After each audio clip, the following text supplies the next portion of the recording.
o FMT.Ciência, um programa para você aprender mais sobre pesquisa, tecnologia, informação científica e a importância do saber popular. Hoje no quadro Jovem Cientista você vai conhecer o Arthur Santos da Silva, que faz o 4º ano de História aqui da UFMT.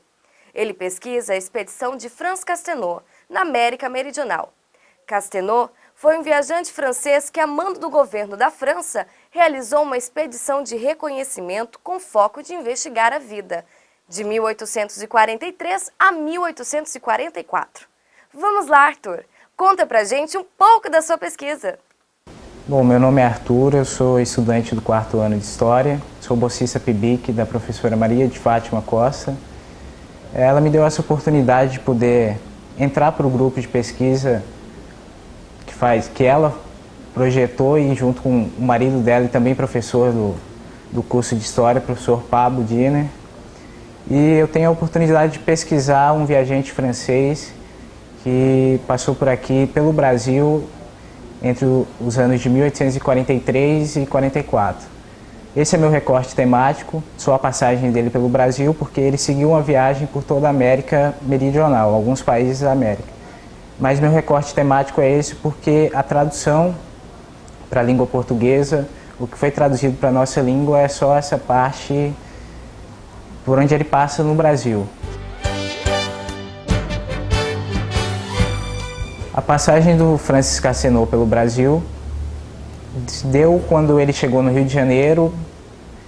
Do Rio de Janeiro ele partiu para Minas Gerais. Minas Gerais ele foi para Goiás e de Goiás ele veio para Mato Grosso e passou pela fronteira para Bolívia. E nesse trajeto, o que eu pude notar e escolher como meu objetivo de pesquisa, meu objeto de pesquisa, foi a relação que ele teve com os negros, o tratamento dele com os negros. Um tratamento muito preconceituoso. Claro que pautado pelos estudos da época, mas preconceituoso. O Franz Castelnau teve a oportunidade de voltar depois no Brasil como cônsul e produzir outra narrativa diferente dessa narrativa de viagem. Agora ele fez uma série de entrevistas com escravos na Bahia, onde ele acreditava que existissem escravos com cauda. Escravos que fosse capaz de encontrar na África, por essas entrevistas, escravos que ainda tinham cauda, tendo um parentesco com os macacos. Isso demonstra muito preconceito. Apesar desse preconceito que ele demonstra aos negros, ele tenta mudar a relação do povo brasileiro com os negros. Ele tenta trazer os escravos negros para uma lógica capitalista. Agora eles não deviam ser mais escravos. Eles deviam trabalhar e receber pelo seu trabalho para que pudesse funcionar a lógica capitalista europeia.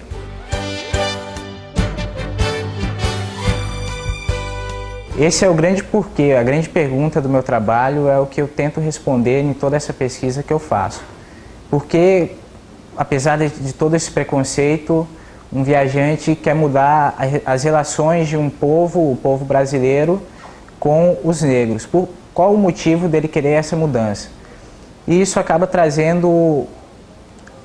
faz a gente perceber que, apesar de ele ter vindo para o Brasil dizendo ser um trabalho de viajantes cientistas voltado para estudos naturais, ele, na verdade, ele tem uma vontade muito maior de cunho econômico e político, por querer mudar essas relações econômicas e trazer novas perspectivas europeias, de uma visão europeia, de uma cultura europeia de trabalho e capitalismo, de você não trabalhar mais como escravo e sim adentrar numa lógica capitalista de trabalho assalariado, de toda uma dinâmica de trabalho.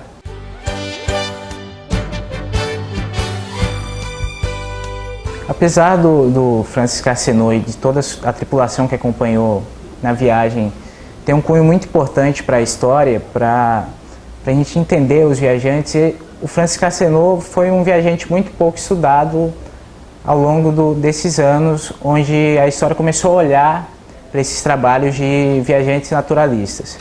Bom, isso de um lado é bom, porque a gente tem a oportunidade de escolher qualquer campo, se propor a qualquer coisa, qualquer pesquisa a respeito dele. E por outro lado é ruim porque não tem nada pronto que a gente possa se apoiar. As bases para pesquisa, a gente que tem que criar essas bases. Nos próprios livros escritos a respeito de viajantes, o nome do Cassino às vezes é muito pouco lembrado. E isso é um problema para a gente, porque como a narrativa traduzida ao português, ela foi mutilada, são pedaços, a vida do Cassino a gente não conhece muito. Então a gente tem que apelar às vezes para uma leitura em francês, a gente tem que buscar na fonte em francês para responder essas perguntas. Isso atrapalha um pouco na pesquisa e a gente pode cometer muitos erros por não ser uma língua tão fácil de a gente tratar e de trabalhar sobre ela. Um dos problemas do Cassino muitas vezes não é a fonte, mas como a gente deve interpretar essa fonte. A gente pode cair muito no risco de se enganar pelo que está escrito do viajante, pelo que o viajante escreve. Muitas vezes ele quer passar uma impressão para a gente de coisas que ele quer que as pessoas vejam, mas às vezes não é a realidade. E cabe ao historiador tentar julgar e não acreditar nesse viajante, e sim trabalhar com fontes de outros viajantes e pesquisas de todos os campos de trabalhos, de ciências naturais, e tudo isso acaba ajudando para que o historiador descubra a verdade sobre o que ele quer dizer.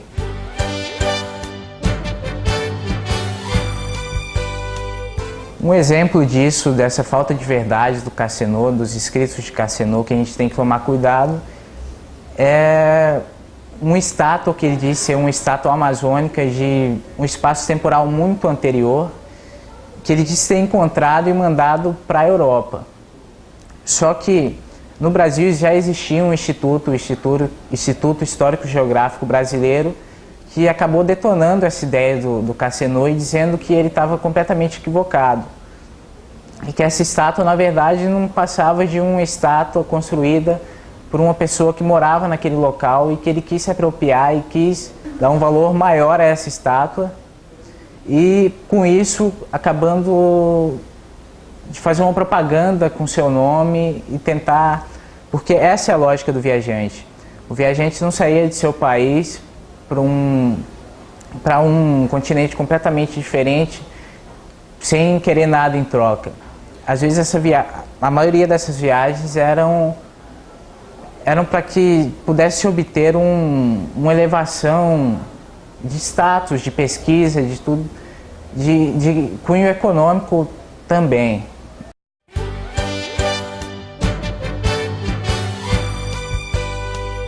O interesse pelo tema partiu por ser uma coisa nova no campo da história. Meu grupo parte da história cultural, que é uma história nova, onde quebrou com paradigmas antigos, e o estudo de viajantes também é uma coisa nova, parte de um princípio novo. Então esse interesse também de eu tentar romper com barreiras e fazer uma coisa nova. A gente tem a oportunidade de trabalhar com muitas coisas. Como não tem estudo sobre isso, tivemos a oportunidade de gerar novos trabalhos, produzir conhecimentos diferentes do que já é conhecido. É muito importante o trabalho que o Arthur desenvolve. Afinal, ele pesquisa um tema que ainda é pouco estudado e, consequentemente, tem pouca visibilidade. Parabéns, Arthur, e também a sua orientadora, professora doutora Maria de Fátima Costa. O FMT.Ciência de hoje fica por aqui, mas volta amanhã. Até mais!